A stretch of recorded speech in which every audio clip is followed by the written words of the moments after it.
Chicago was not an NBA city, was not a basketball city. It was sort of ironic because being an urban place, it was a place where basketball was played. Chicago gets a team, the Zephyrs in 1961. They're playing and nobody's going. A team leaves Chicago and moves to Baltimore.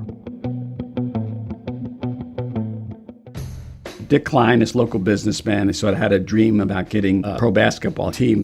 He's trying to put together this group to get an expansion team. The league is like, what do we want, another Chicago franchise that's going to move? They would call him baloney, and why he was wasting his money on a thing like this, they thought he was nuts.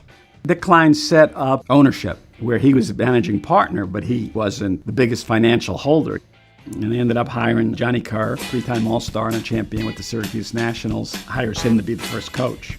Johnny Kerr was a teammate of mine in Baltimore my rookie year, and he said, Rook, I'm going to take you with me. They traded Jeff Mullins and Jimmy King for Guy Rogers. Rogers had the assist record, 27 assists in the game. There were many times they were playing before fewer than 1,000 people. Wirtz wouldn't even let him into the Chicago Stadium. They played at the amphitheater, where the Stockyards was still in business at that time. Newspapers were not covering it. Nobody traveled with the Bulls when they started. We played 5 games in 5 days in 5 different cities. I was thrilled to death because guys got tired and I got a chance to play. Johnny played a very appealing style, very up-tempo, pushing the ball. He would have this towel he'd be waving every game. He turned out to be a pretty good coach.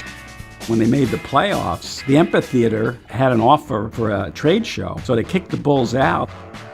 The Bulls are the only team to make the playoffs as an expansion team and hold the record for the most wins as an expansion team, 33 wins.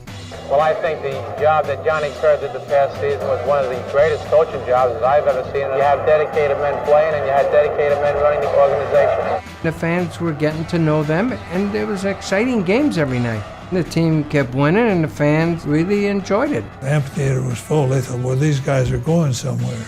Basketball's here to stay this time.